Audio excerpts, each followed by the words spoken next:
You will be asked to do one reverse manoeuvre during your driving test. It could be forward bay parking and then reversing out of the bay. The forward park exercise should be conducted in a parking bay in a car park along the test route. The examiner will direct you to a suitable area of the car park. There is no requirement to carry out this exercise between two cars. The examiner should make no attempt to determine or dictate which bay is used or how the candidate carries out the exercise.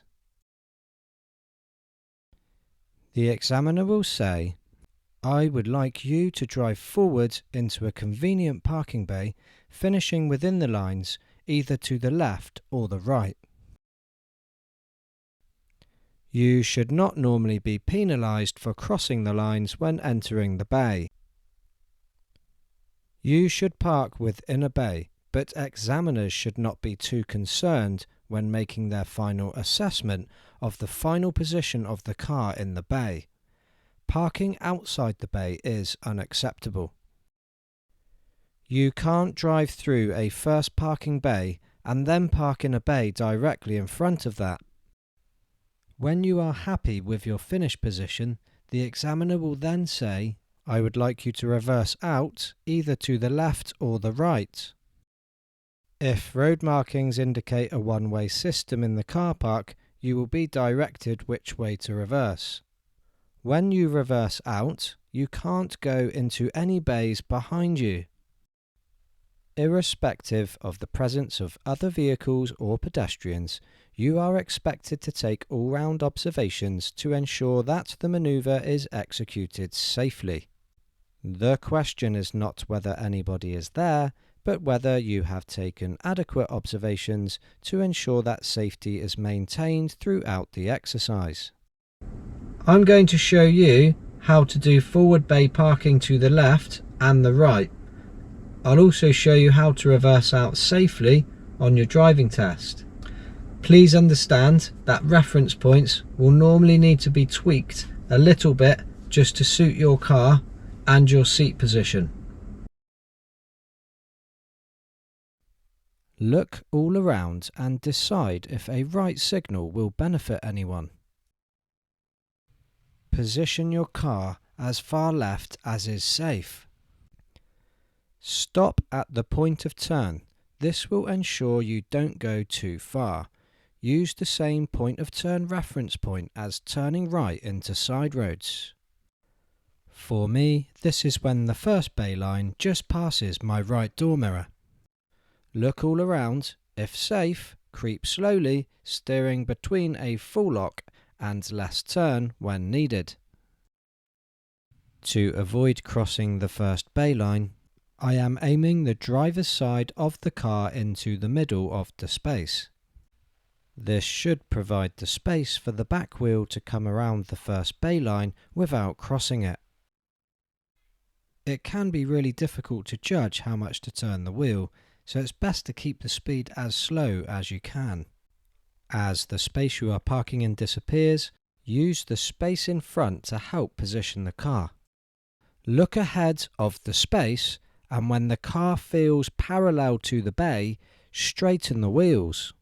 Creep forward until the front of the car is far enough forwards.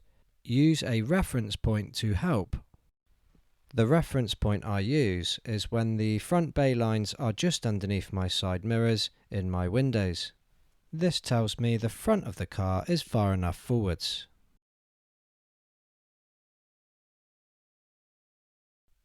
Begin with all-round observation. As there is no parked cars on my side, I can steer to full lock as soon as I move off. Continue with all-round observation. Make sure your car does not go into the bays directly behind you. When the front of your car is facing in the direction you want to travel, straighten your wheels.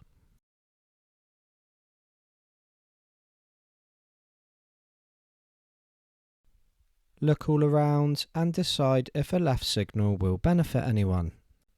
Position your car as far right as is safe.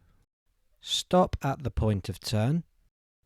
For me, this is when my left door mirror just passes the first bay line.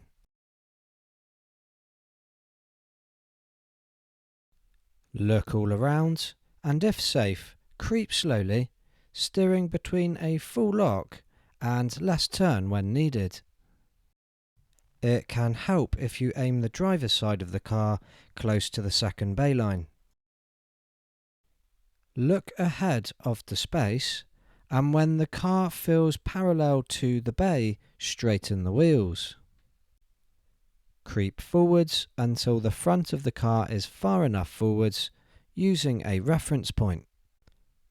After securing your car and selecting neutral or park in an automatic, you could open your door to check your position from the bay line. Hopefully you can get that forward parking completed in one move. But remember, you are allowed to correct your parking if you need to. I'm forward parking on the left side. I've turned to full lock, but staying at full lock is taking me onto the first bay line. Normally, I would steer between full lock and less turn to guarantee a good finish position. After securing the car, I'm going to open the door and see how bad this one is. Ooh, it looks to be one fully open car door length away from the bay line. If it was half a car door length, that would be okay. To correct this, I will reverse back, turning the back of my car towards the second bay line, and then counter steer. That means to steer in the opposite direction until the car is parallel to the bay, then straighten the wheels. That worked very well. All that's left to do is drive forwards and finish in the bay. Remember to use a reference point to judge when the front of your car is far enough forwards.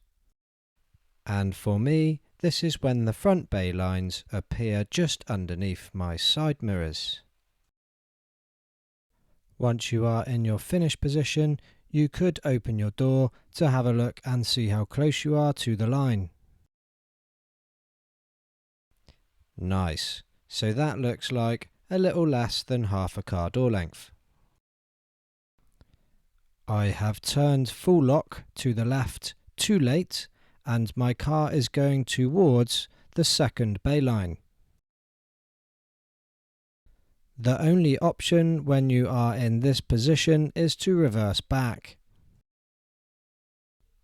By turning the back of my car towards the bay over my right shoulder, I can improve my position and then drive forwards into the bay. As my space is about to disappear out the front window, I should look well ahead through the next space to help me position the car.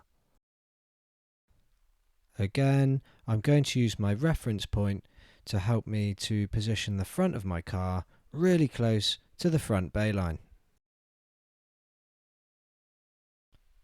Secure the car, open the door,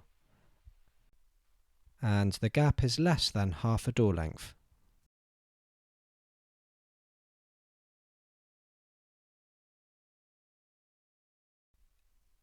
It can be very difficult to forward park into a bay which has no bay in front to help judge positioning. Here is a very helpful tip. Identify a point that is in the middle and in front of the bay. For example, in this bay, the gap between the rail and the bush is in the middle. I can line my left knee up with this point, which should give me accurate parking. You have to imagine that you are not parking in the bay, but parking in whatever you see in front of the bay. As I get closer to the front of the space, my reference point plays a very important role. As the curb appears just underneath my mirrors, I will stop. Time to open the door and take a look. Ooh, really close.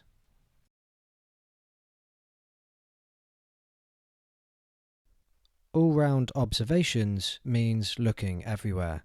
That means you'll need to look through every window and every mirror. As I'm going to reverse to the right, I will begin by looking over my left shoulder and finish by looking over my right shoulder. I will start by looking out the rear windscreen, followed by the passenger side windows into the left blind spot, the left door mirror, the front windscreen, the middle mirror, the right door mirror, and the driver's side windows into the right blind spot.